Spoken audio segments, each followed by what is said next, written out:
Shalom. Que Dieu soit avec vous et que le Seigneur vous bénisse. Nous disons Caribou et nous disons bienvenue au nom de Jésus-Christ. Que le Seigneur vous accorde le repos dont vous avez besoin en ce mois de mars qui vient de commencer, qui est un mois béni de notre Dieu. Nous croyons à la parole du Seigneur, voilà pourquoi nous vous bénissons au nom de Jésus. Amen, amen. Alors nous voulons poursuivre la série des enseignements que nous avons commencé il y a de cela une semaine, que nous avons dit qu'ils vont conduire tout le mois de mars. Et cette série des enseignements vont s'étaler sur 7 semaines. Alléluia. Cette série des enseignements vont s'étaler sur 7 semaines et feront que nous allons comprendre c'est quoi la notion du repos.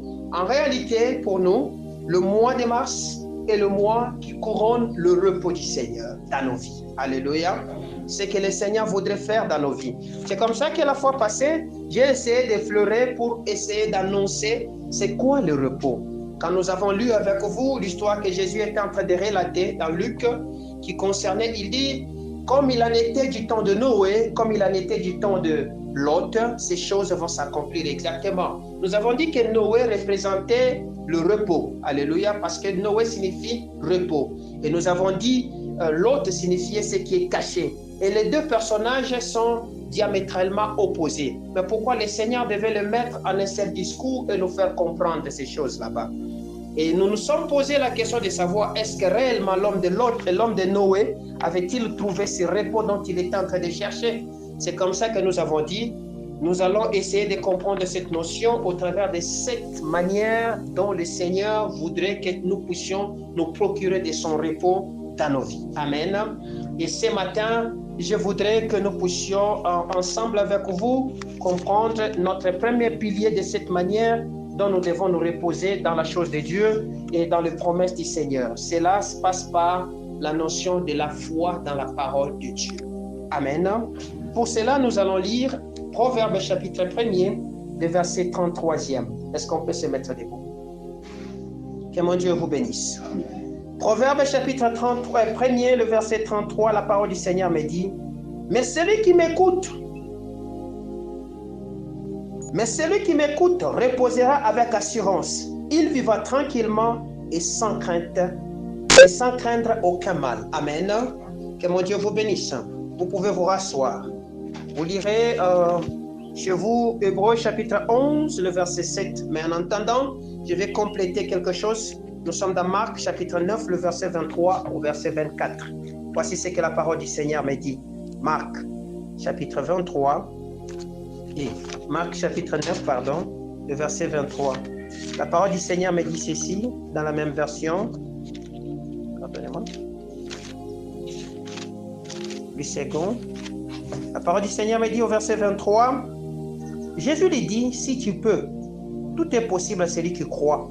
Aussitôt le père de l'enfant s'écria, je crois. Viens au secours de mon incrédulité. Amen. Que mon Dieu vous bénisse. Ce matin, je parle de la foi dans la parole de Dieu. Bien-aimés, vous devez comprendre que sans la foi, vous êtes inutile dans ce royaume pour lequel vous avez fait le choix. Sans la foi. Parce que ce qui agit et ce qui travaille dans notre royaume, c'est la foi. La foi constitue la monnaie par laquelle nous sommes capables d'opérer dans le monde spirituel ou dans le domaine spirituel. Voilà pourquoi la foi est l'élément primordial de l'enseignement depuis Genèse jusqu'à l'Apocalypse. Vous allez voir que l'essentiel de cette parole que le Seigneur nous donne gravite autour d'une notion qui s'appelle la foi. Alors nous sommes en train de nous dire, de nous poser la question, mais pourquoi lorsque le Seigneur nous annonce sa parole qui dit qu'il veut nous faire asseoir dans son repos, il veut que nous puissions comprendre la notion qui s'appelle la foi. Il veut que nous puissions nous fixer ces choses. C'est que le repos selon le Seigneur, c'est un don, c'est une grâce. Alléluia. C'est une réflexion de l'âme. Alléluia. C'est un droit que le Seigneur donne à la nature. C'est ce qui définit le repos. Mais le repos ne se limite pas là-bas. Le repos a au moins 5 ou 6 définitions selon que nous voudrions le comprendre.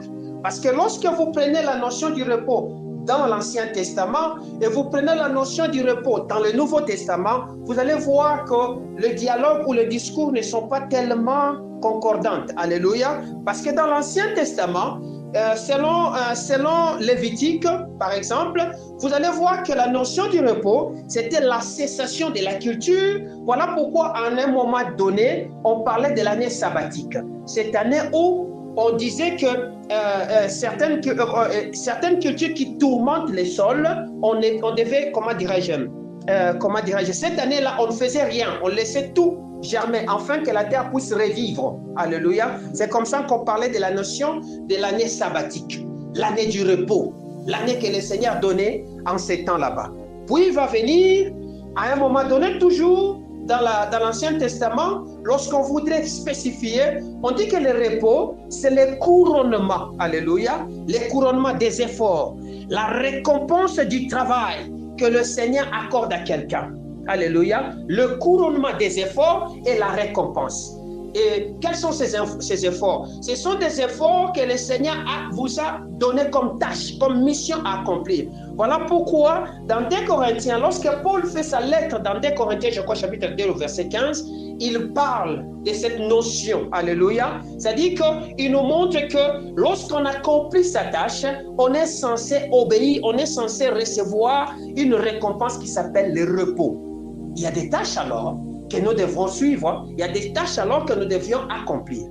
Et lorsque nous continuons toujours, vous allez comprendre que le repos, c'est un temps de tranquillité. Alléluia. C'est un temps de sécurité. C'est un temps de vie paisible que le Seigneur vient inaugurer dans la vie de ses enfants. C'est toujours le repos. Alléluia. Et vous allez comprendre aussi que le repos, selon Israël en ce temps là-bas, vous allez comprendre que le repos pour Israël, c'était un lieu, une résidence, un habitat. Voilà pourquoi on parlait du lieu du repos qui était Canaan. Alléluia.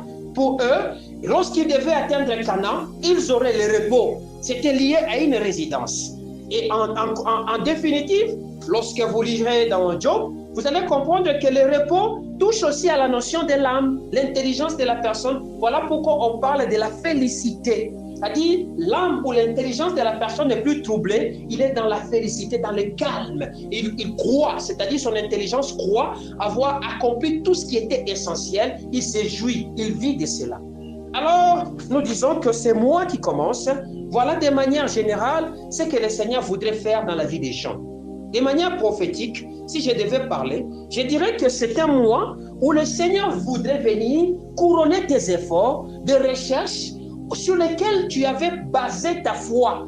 La foi parce que le Seigneur t'avait dit, va chercher, va frapper, va demander. Et tous les jours tu sortais, tu cherchais, tu ne trouvais pas, tu sortais, tu ne trouvais pas. Mais le Seigneur vient en ce mois de mars, il dit, voici je vais couronner ces efforts là-bas. Ce que tu auras trouvé comme travail, ce que tu auras trouvé comme couronnement de tes efforts engagés, cela va devenir comme une notion de repos. Alléluia. Nous avons dit aussi que le repos, le Seigneur le fait comme un don. Pourquoi? Pour que ceux qui sont autour de toi voient et qu'ils viennent à Jésus parce qu'ils ont cru que Dieu a fait quelque chose d'extraordinaire. Alléluia. Ce matin, je parle de la notion, d'une notion primordiale qui s'appelle la foi dans la parole de Dieu. Lorsque nous lisons dans ce que nous venons de lire dans Proverbes, vous allez comprendre qu'il est question d'écouter.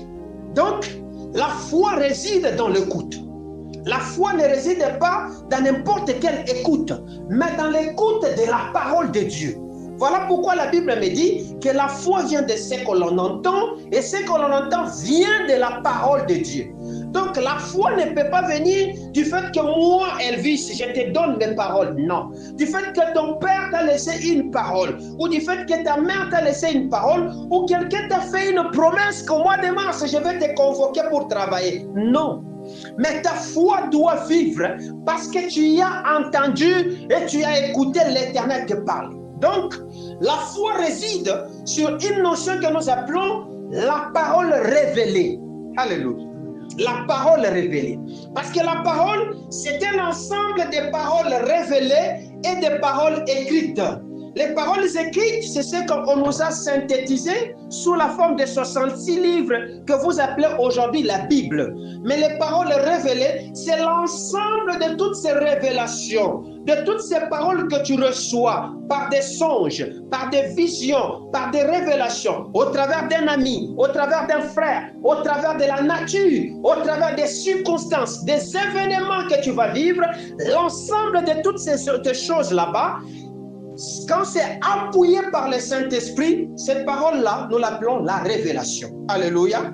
Pourquoi? Parce que le Seigneur, la Bible me dit, il parle tantôt d'une manière, tantôt d'une autre. Donc, la voix du Seigneur, la manière que le Seigneur peut parler, c'est différent selon qu'il veut s'adresser à toi. Alléluia. Lorsque le Seigneur se retrouve devant la vie d'un homme qu'on appelle Moïse, Moïse qui ne comprenait pas le langage du Seigneur en son temps, le Seigneur va se révéler sous la forme de buisson ardent. Il parlait déjà. C'est-à-dire, il attire l'attention de Moïse vers cette buisson. Lorsque Moïse s'approche, c'est alors qu'il parle. Donc, Dieu peut attirer ta attention d'une manière ou d'une autre. C'est un langage que le Seigneur véhicule. Parce que beaucoup d'enfants de Dieu souffrent d'une notion principale de quoi? C'est qu'ils se disent, mais comment est-ce que le Seigneur parle? Comment est-ce qu'on nous dit que j'ai entendu Dieu me parler? Alléluia. Dieu a plusieurs manières de parler et il parle à chacun de ses enfants. Il parle, je dis bien et j'insiste, à chacun de ses enfants et chaque enfant écoute Dieu à sa manière. Pourquoi? Parce que lorsque la parole du Seigneur est libérée dans la vie de quelqu'un, elle vient avec une notion, elle vient avec une force. La force qui est derrière, c'est la force de te convaincre. Et cette force-là, c'est le Saint-Esprit. Parce que tu vas comprendre que ce que j'entends ici, c'est l'Esprit qui me dit, et tu vas t'en accommoder parce que c'est une force pesante et imposante qui va te contraindre à obéir. C'est comme ça. Voilà pourquoi Jésus pouvait dire, il est mieux que je parte, afin que celui qui devait venir vienne, le Saint-Esprit. Il vous convaincra. Alléluia. C'est le Saint-Esprit qui nous convainc lorsque le Seigneur parle, que c'est lui, entend, écoute. Est-ce que je parle bien? Alors, la question que j'ai dit, c'est d'écouter la parole de Dieu. C'est-à-dire, lorsque l'on écoute très bien, selon Proverbe chapitre 1er, le verset 33, on se repose. Lorsque l'on écoute très bien, on se repose. Donc, le repos touche en sa première dimension la notion de la pensée de la personne. Parce que c'est là qu'il n'y a pas de repos. Pour que tu puisses te reposer, il ne suffit pas d'avoir d'abord une maison ou du travail, ou trouver une famille, ou avoir, je ne sais pas, de l'argent ou quoi que ce soit, selon que tu te le définis, mais il faudra que ton esprit, ton âme trouve le repos, c'est-à-dire se calme, se tranquillise, et accepte que ce que le Seigneur dit de l'esprit vers l'âme est une vérité. C'est alors que tu vas commencer à te reposer et les événements extérieurs qui sont la retombée de la foi que tu as engagée à cette parole que tu as entendue vont se faire manifester au travers de ce que tu voudras avoir, soit une maison, soit un véhicule, je ne sais pas, selon que tu le voudras. Amen. Donc, la foi dans la parole de Dieu, c'est la foi dont je parle ici, c'est la foi de la parole révélée. La foi liée à la parole révélée. Alléluia. La foi liée à la parole révélée, c'est ce que je parle ce matin. C'est-à-dire quoi? Lorsque je reçois cette parole révélée, je suis obligé d'y croire pour que je puisse vivre le merveille lié à la promesse de cette parole. Pourquoi? Parce que derrière chaque parole de Dieu, il y a une volonté parfaite qui agit. Et cette volonté parfaite qui agit a des commandements de Dieu qui viennent accomplir la volonté de Dieu. C'est ainsi que Dieu dit à Ésaïe 55, 11. Ainsi en est-il des paroles qui sortiront de ma bouche. Elles ne rentreront pas à moi. Et c'est-à-dire, toute parole que le Seigneur lance, c'est comme une balle de tennis. Elles doivent rentrer à l'Éternel après avoir accompli de la volonté derrière cette parole. Alléluia. Or, pour que cette parole puisse s'accomplir ou accomplir cette volonté, il faudra que quand la balle de tennis, qui est parole qui vient vers toi, trouve l'assiette qui s'appelle la foi. C'est alors que la volonté derrière cette parole va s'accomplir.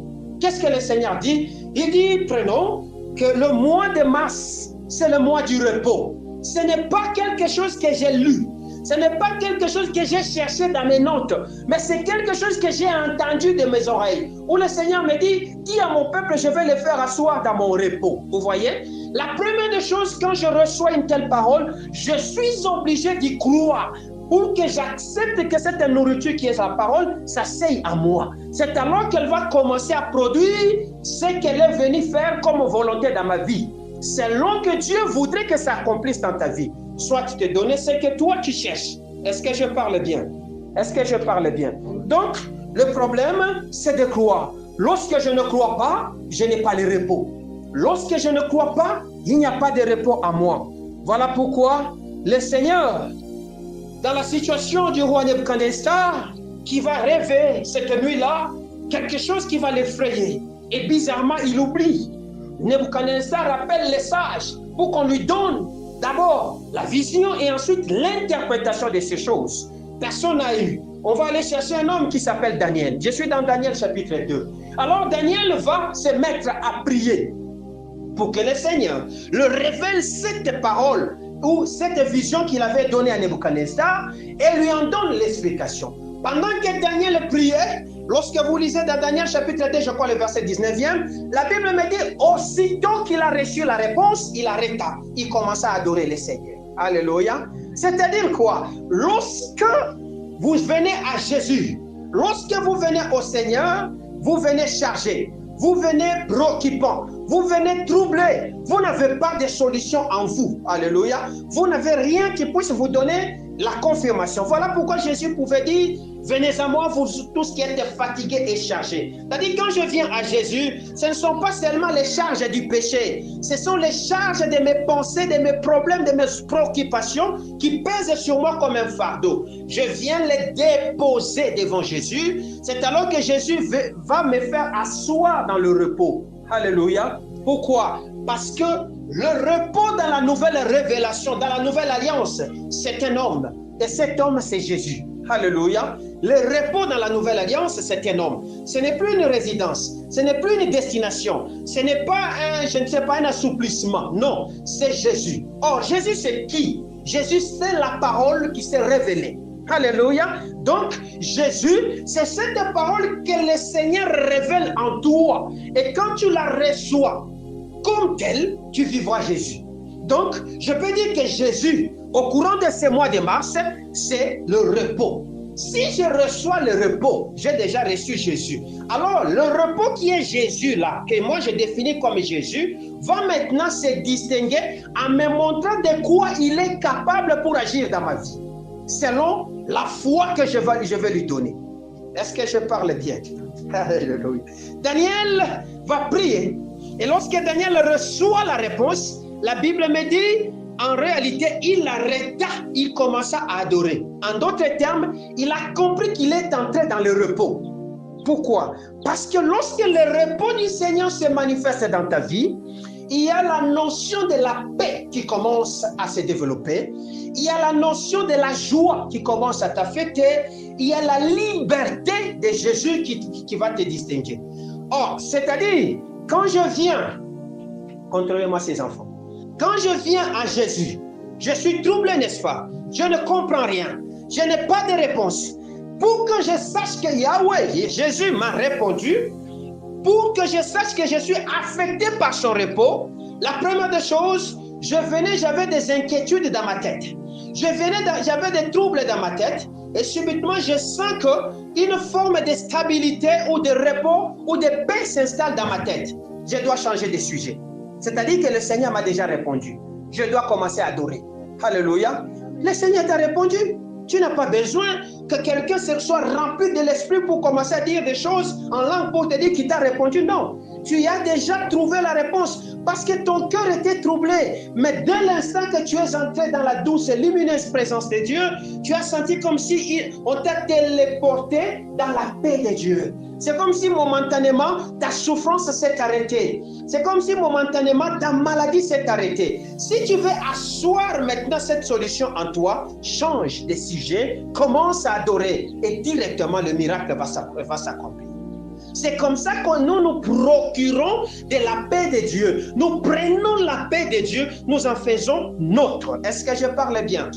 Certaines personnes peuvent expérimenter la joie. C'est-à-dire, il était venu triste, il pleurait, il ne savait pas. Subitement, il sent comme une joie qui l'affecte. Il sent comme si il n'a plus de dettes, il n'a plus de problèmes, il est à l'aise, il a la joie. Il commence même à sourire. Le Seigneur t'a répondu dans ce que tu cherchais. Change de sujet. Alléluia. D'autres encore viendront, ils sentaient quand ils venaient comme s'ils étaient accablés. Vous voyez, quelqu'un qui est bourré de dettes, c'est comme un prisonnier. Alléluia. Il ne se sentira pas libre. Il est à tout moment sous la peur. Il se dit, si on m'appelle ici, et je ne sais pas qu'est-ce que je vais répondre. Il a peur de prendre le téléphone, il a peur si on frappe à la barrière, il a peur si il va croiser quelqu'un sur la route. Il a peur de beaucoup de choses dans sa vie. Alléluia. Mais subitement, lorsqu'il entre devant Jésus, il n'a plus cette peur là-bas. Il se dit, oh, alléluia. Le Seigneur a déjà répondu. En ce niveau-là, commence maintenant à faire quoi? À adorer. Pourquoi? Parce que tu as été affecté par l'onction du repos. Est-ce que je m'explique très bien? Tu as été affecté par la puissance du repos. C'est comme ça que tu sens l'esprit commencer à se tranquilliser. Souvenez-vous de ce que j'ai jeté comme base. J'ai dit que le repos commence au niveau de la tête de la personne. Il faudra que ta tête se tranquillise. Parce que aussi longtemps que ta tête n'est pas tranquille, même si tu mettais quel effort, quelle puissance, autorité, tu n'auras pas de repos. Alléluia. Tu n'auras pas de repos. C'est comme ça que j'ai dit ce matin qu'il y avait quelque chose qui caractérisait la vie de Noé. C'est que Noé, au-delà du fait que le Seigneur pouvait lui annoncer qu'il va détruire cette nation sur laquelle il vivait, il n'avait pas de trouble dans sa tête. Alléluia. Il était serein et calme. Il avait fait le choix de se reposer sur Jésus. Il avait fait le choix de rester sur Jésus. Alléluia. Est-ce que je parle bien? C'est pour dire quoi? C'est pour dire quoi? Les qualités naturelles des hommes, les qualités naturelles des hommes ne pourront et ne te donneront jamais le repos. Je dis bien les qualités naturelles. Quelles sont ces qualités naturelles? Ton courage, ton intelligence, ta force. Voilà pourquoi vous verrez des gens très courageux, mais il n'a pas de repos. Il se bat, il travaille, mais il ne trouve pas ce qu'il cherche. Parce que même si ce sont des qualités que Dieu a mis en toi, ce ne sont pas ces choses qui nous procureront la paix. Ce ne sont pas ces choses qui nous procureront la joie ou la véritable liberté que le Seigneur est venu nous accorder. Ce qui nous accorde cela, c'est la parole qui s'appuiera sur toi afin maintenant de booster ce courage, cette intelligence ou tout ce que tu auras comme qualité naturelle. Le franc-parler, tout et consort. Est-ce que je parle bien? Alors cessez. Cessez parce que vous pouvez vous dire, je veux beaucoup travailler aujourd'hui parce que c'est ici que je trouverai mon repos. Tu partiras, tu ne laisseras rien à tes enfants. N'avez-vous jamais vu des gens très courageux, très forts et puissants même, et qui travaillent très fort, mais ils ne parviennent pas à réunir les débuts de mois? Mais celui-là que vous pensez comme être un lazy, un paresseux qui ne fout rien, mais qui s'appuie sur des petites forces, mais qui est très à l'aise et qui vit très tranquille. C'est parce que cette notion n'est pas tributaire aux qualités humaines, mais c'est tributaire à la puissance qui est derrière la parole révélée de notre Dieu. Est-ce que je parle bien? Voilà pourquoi il ne faut jamais s'appuyer sur ses qualités naturelles, mais il faut au contraire croire qu'on peut entrer dans la dimension spirituelle de notre Dieu. Parce que croire à la parole de Dieu, c'est comme un transport, c'est comme un avion qui te prend sur l'aéroport et qui te fait entrer dans la dimension spirituelle. Mais s'appuyer sur la force humaine et croire que je peux entrer pour prendre ce qui est spirituel, tu ne l'auras pas. Tu ne l'auras pas. Parce que les réalités spirituelles ne sont pas commandées par les réalités physiques. Et aucune réalité physique ne peut prendre dans les réalités spirituelles sans que je puisse les convertir en réalité spirituelle. Voilà pourquoi la Bible dit, en réalité dans l'homme, c'est l'esprit. Donc, la réalité du travail que tu cherches, du mariage, de la paix, de toutes les stabilités que tu peux avoir ou chercher sont d'abord spirituelles. Si tu veux les avoir, tu dois devenir spirituel. Or, devenir spirituel, c'est recevoir les paroles qui sont les clés qui ouvrent les portes des spirituels. Je suis allé dans une dimension qui va vous appeler. Est-ce que je parle bien? Oui.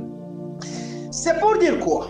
C'est uniquement par le Seigneur, la porte qui est le Seigneur, uniquement par Jésus que il faut te reposer ou avoir confiance pour prendre ce qui est de Jésus.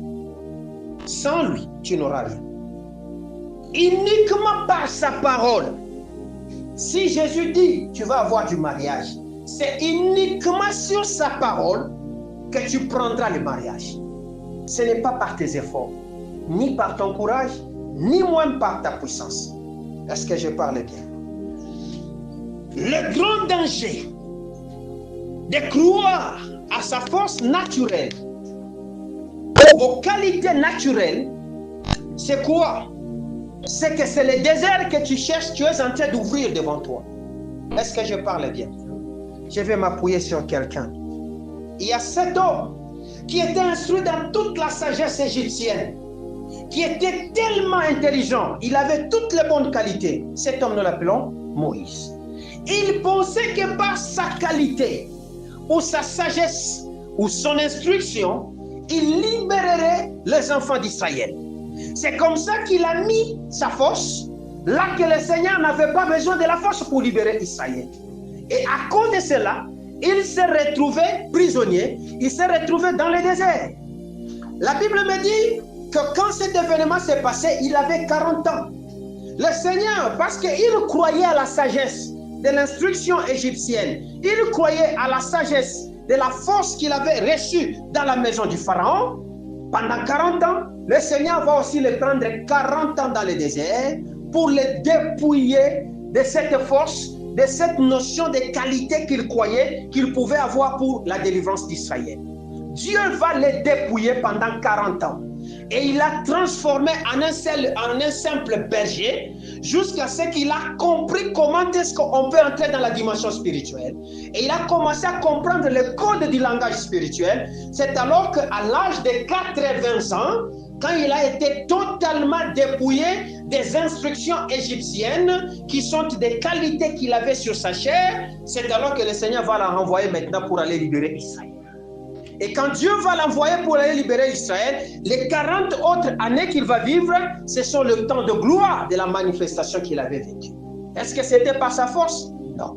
Est-ce que c'était par sa puissance? Non. Est-ce que c'était par son intelligence? Non. Mais il est devenu plus puissant et celui qui a même beaucoup écrit dans la Bible, cet homme qu'on appelle Moïse. À cause de quoi? Parce qu'il a appris non pas s'appuyer sur ses qualités, mais sur la qualité qui sont des qualités spirituelles, qui est la parole de Dieu.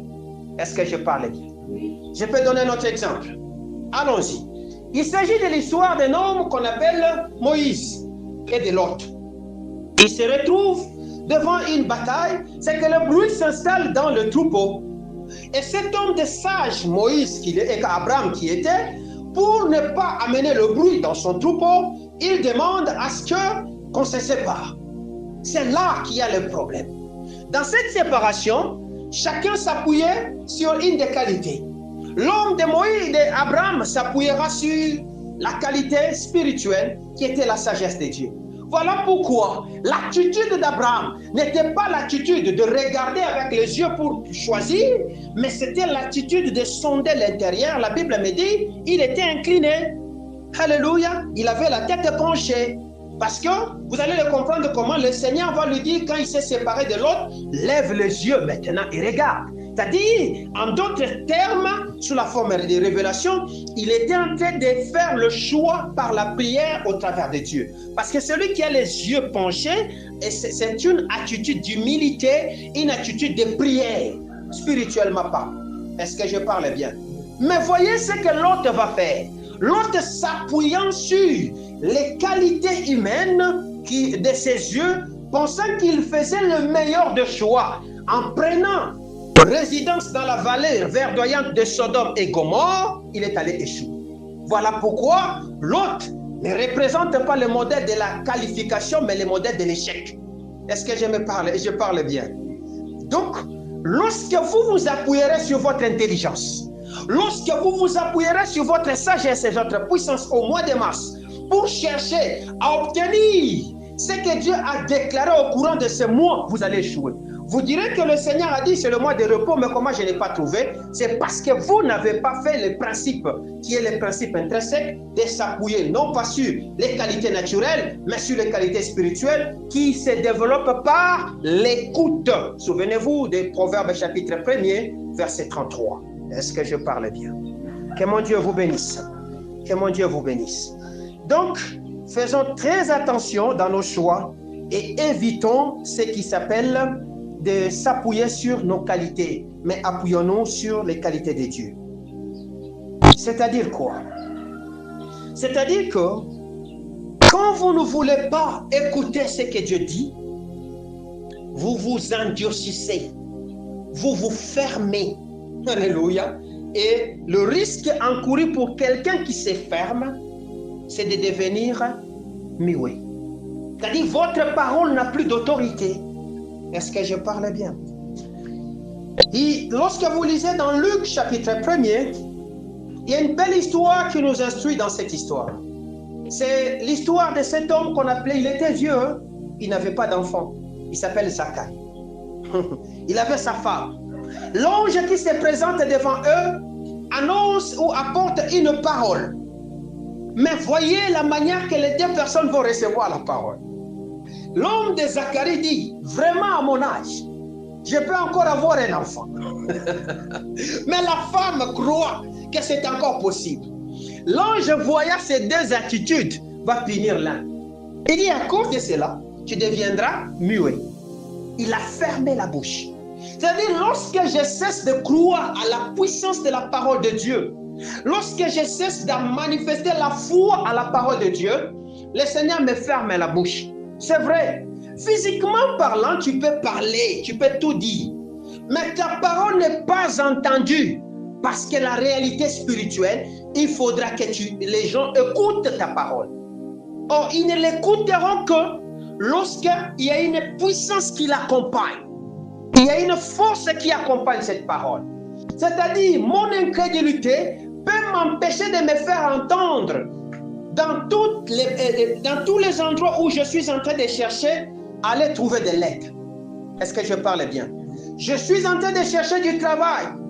Mais à cause de cette pensée incrédule que je développe à moi, lorsque je vais demander, même si je fais le travail d'aller demander, mais parce que je ne crois pas que le travail que Dieu a dit il va me donner, je ne l'aurai pas, même si j'ai fait l'effort d'aller demander. C'est-à-dire, même si je parlais comment, j'utilisais n'importe quel, donc le plus beau mot de français, anglais, consort que tu puisses avoir, ça ne sera pas entendu. Parce que tu y as mis des cotons ou des watts dans les oreilles de tes correspondants d'une manière ou d'une autre. Et tu es frappé par Dieu. Donc, nous sommes obligés de croire. Obligés de croire. Surtout que lorsque tu n'as même pas cherché cette parole. Toi, tu as fait l'effort seulement d'aller dormir. Et la nuit, quand tu dormais, le Seigneur t'a montré que tu étais en train de très bien travailler.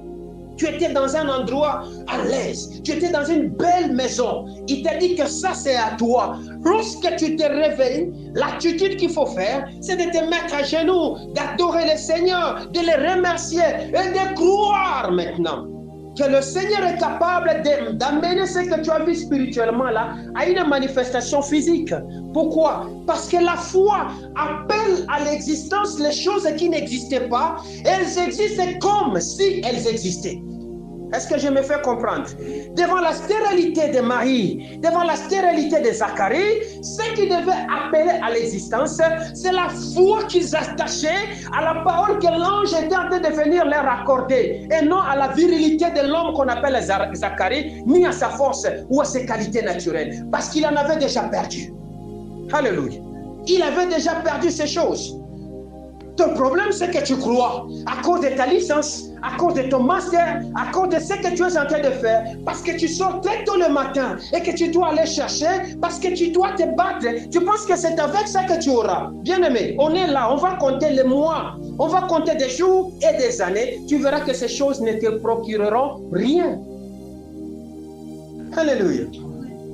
D'ailleurs, tu ne sais même pas croire à ce que toi tu fais. Tu n'as même pas. Donc, tu donnes un rendement, mais tu n'as pas confiance au rendement que tu donnes. Et tu penses que tu peux réussir à cela. Tu ne réussiras pas. Soit on est chrétien, soit on n'est pas chrétien. Est-ce que je parle bien? Soit on croit à la parole de Dieu, soit on ne croit pas à la parole de Dieu. Ça ne sert à rien de venir au milieu des enfants de Dieu, croire que, leur montrer que je suis là, je crois à ce qu'on me dit. Pendant ce temps, tu n'appliques pas. Parce que la croyance va t'envoyer à l'application de ce que tu as entendu. Voilà pourquoi Jacques dit, ne vous bornez pas seulement à écouter, mais apprenez aussi à mettre en pratique. C'est-à-dire, la révélation que j'ai vue ou entendue ou écoutée, je dois le mettre en pratique. Je vais le mettre en pratique comment? Pendant que je n'ai pas encore trouvé. C'est-à-dire, je dois changer mon attitude, ma manière d'être, ma conception, mon état d'âme doit changer pour accueillir la nouvelle situation qui vient vers moi. Lorsque je sors le matin, tous les jours, j'avais l'attitude d'un défaitiste en disant, je donne de toute ta part. Mais quand je vais maintenant, parce que le Seigneur m'a dit qu'il est venu me donner, quand je sors le matin, je sors avec cette pensée en disant, lorsque je pars ici, j'aurai, j'ai. Vous voyez? Pas même j'aurai, j'ai. Parce qu'il est je suis, il est dans le présent, j'ai. C'est alors que la chose va venir vers toi. C'est comme ça que beaucoup de gens ont croisé leur bonheur sur la route, sous la forme de surprises. En réalité, ils appellent ça surprise, mais ce n'est pas une surprise, parce que tu es le moteur de fabrication de ton miracle. Tu es le moteur de destruction de ton miracle. Si tu peux le fabriquer, tu vas le fabriquer. Si tu veux aussi le détruire, tu vas le détruire. Est-ce qu'on est ensemble? Donc, c'est pour dire quoi? Le Seigneur voudrait, au courant de ce mois de mars, faire cesser toute contradiction dans ton champ, sur ton champ. Il veut enlever tout ce qui vient nuire à la culture de ton champ au courant de ce mois. Le Seigneur voudrait, au courant de ce mois, couronner tes efforts que tu as toujours mis pour chercher, en te donnant quelque chose qui va stabiliser ton cœur. Alléluia. Le Seigneur va te récompenser de ce que tu as mis comme foi. Ça fait 10 ans, 20 ans, 30 ans, tu attends. Il t'avait dit, attends, Lubumbashi. Tu ne sais même pas pourquoi tu attends, mais tu as obéi. Comme Abraham à qui il disait, va-t'en de ta patrie. Il ne savait pas où il partait. Il a comme ça bourlingué pendant 25 ans pour aller trouver le pays des Mémorés. Est-ce que je parle bien? Donc, le Seigneur voudrait, parce qu'il va couronner tes efforts ici, il va te récompenser ton travail, il veut que toi, ce que tu fasses en ce mois de mars, c'est que tu termines la tâche qu'il t'a donnée. Quelle est la tâche qu'il t'a donnée? Il t'a dit d'aller évangéliser. Est-ce que toi, tu évangélises? Il t'a dit d'intercéder. Est-ce que toi, tu intercèdes? Il t'a dit, toi, chaque jour de commencer à te réveiller, de l'adorer à 3 heures. Est-ce que tu le fais? Il t'a dit, toi, d'assister la veuve, de donner aux orphelins. Parce que toi, tu n'as que 10 000 francs. Tu dis, il faut que moi, je mange d'abord. L'orphelin aura lorsque j'aurai 100 000. Si dans 10 000, tu ne sais pas donner, même dans 100 000, tu ne donneras pas. Est-ce que je parle à quelqu'un? Il y a des tâches que nous devions accomplir, mais malheureusement, nous ne savons pas le faire. La Bible me dit, j'étais à mon poste, je veillais, j'attendais. Cet homme d'Habakkuk était à son poste. Et tu es encore à ton poste? Parce que la révélation, pour la recevoir, il faut être à son poste. Il ne faut pas faire semblant. Tu te réveilles un samedi, tu dis aujourd'hui, je vais faire ceci. Alors que Dieu ne t'a pas envoyé. Est-ce que tu étais vraiment à ton poste? Parce qu'être à ton poste va te permettre de développer la capacité d'écouter. Je me souviens un jour, j'étais à l'Est, à Bunia, pendant que je travaillais. Un jour, je vais faire une vision et je me vois la nuit, comme si je volais, je partais en l'air. Et pendant que je volais, il y avait une petite radio qui était là. Le Seigneur qui me disait, il dit, pendant que tu montes ici, écoute à la radio. Écoute à la radio. Mais je me disais, je m'éloigne de la radio. Mais je vais écouter comme ça. Il dit, écoute.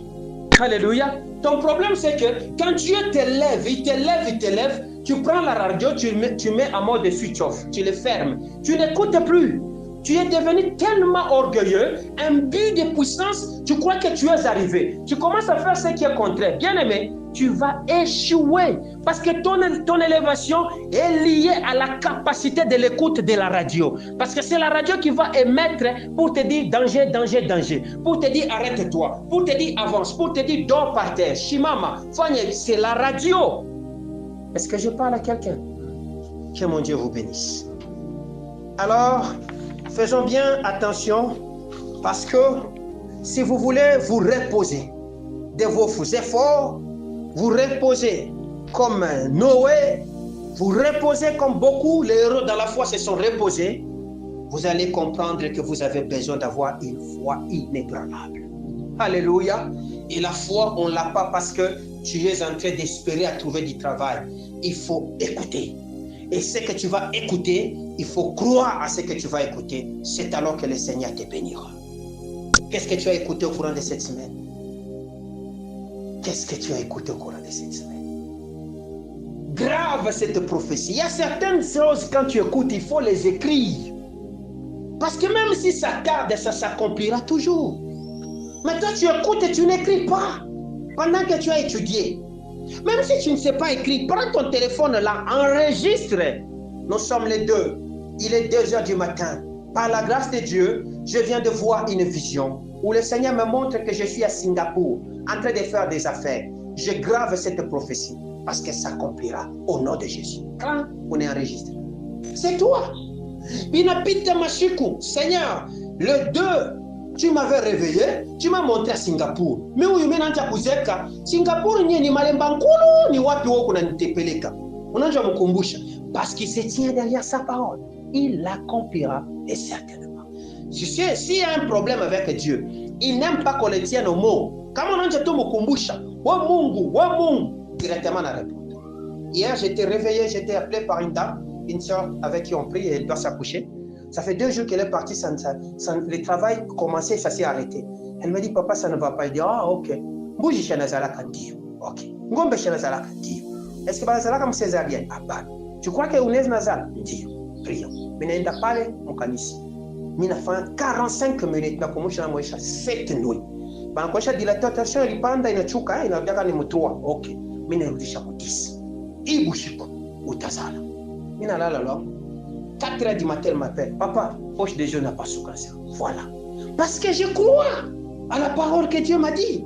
Vous comprenez? Et je mets en action. Mina mukumbusha Mungu. La prière que moi je faisais là-bas, ni ya kumukumbusha Mungu. Wonjo ulisema kanisa nenepa. Unatupatia mtoto na katana tena kuya mudunia. Seigneur, il doit venir maintenant. Ta servante souffre. Arrête cette souffrance. Ta fille s'est accouchée. Vous voyez? Tu ne sais pas prier parce que tu n'as pas la foi. Est-ce qu'on peut acclamer Jésus?